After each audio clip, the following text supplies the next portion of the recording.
What's the first thing that comes to mind when I say special pleading? How about when I say logical fallacies? Did you think of logical fallacies when I said special pleading, or special pleading when I said logical fallacies? Well, when I first heard of special pleading, I certainly did not think of logical fallacies. So there are a lot of logical fallacies out there, and to help you better understand one of them, I'm going to be talking about the special pleading fallacy. So after reading several articles and parts of a book, I've learned that the special pleading or special pleading is a logical fallacy that is commonly used but can be avoided. So today I'll be talking about what a logical fallacy, and more specifically what a special pleading fallacy are, some examples of special pleading, as well as ways to avoid committing this fallacy and being misled by it. So first, let's get into what a logical fallacy and what the special pleading fallacy are. So according to the Purdue University Online Writing Lab, a logical fallacy is an error in reasoning which undermines the logical argument that someone is trying to make. And this is usually due to illegitimate points or evidence being presented in the argument. And the fallacy is typically identified due to the lack of evidence or support for the argument that is being presented.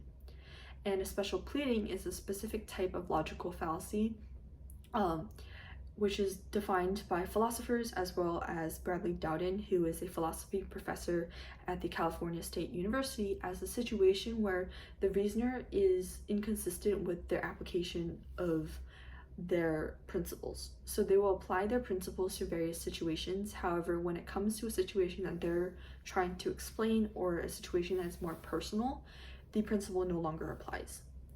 So now that you have a general background as to what the special pleading fallacy is, I'm going to talk about some examples to help you better understand the fallacy. So the first example is provided by Professor Dowden in his Internet Encyclopedia of Philosophy. And in his example, he starts by saying that it is everyone's duty to support the jobs of the police, no matter who the suspect is, because no one is above the law.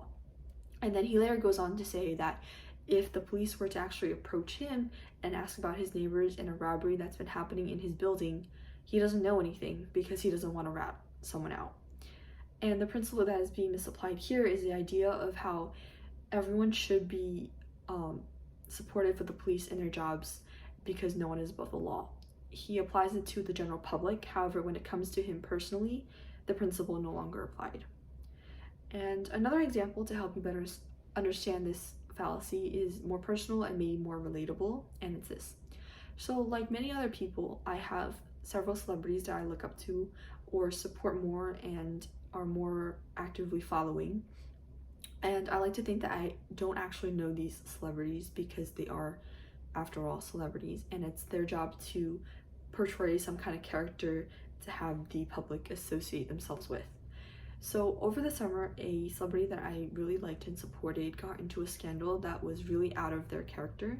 And for a while, I defended them and was telling myself that there's no way that this was true because that was not who they were.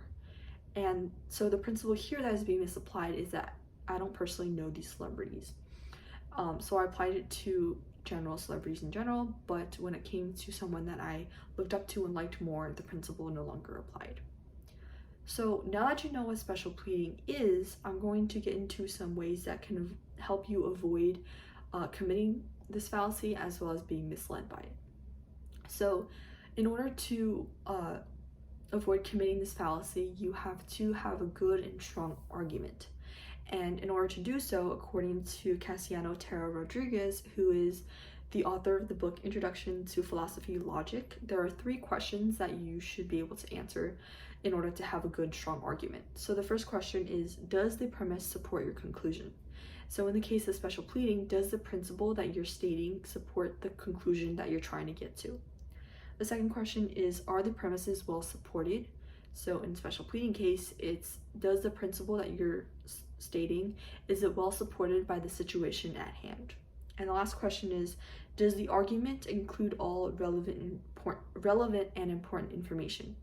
So if the answer to all 3 of these questions is yes, then that means you have most likely or have avoided the special pleading fallacy. So that's how you can avoid committing this fallacy. You can also avoid being misled by this fallacy through 2 steps. So the first step is to actually identify the special pleading fallacy, and the second step is to counter the fallacy through a stronger counter argument. And according to the article Logical Fallacies, what are they and how to counter them? The reason why you want to counter with a stronger argument is because the human interactions are much more complex, and it's much more complex than just logical arguments. So if you were to head on point out a flaw or try to dismantle a logical reasoning, it's most likely not going to work. So by countering it with a stronger argument, it's more implicit and will most likely have a better result. So in conclusion, special pleading is a logical fallacy that is commonly used but can be avoided. So now that you know what a special pleading fallacy is, how many times have you used it and how many times have you seen it being used?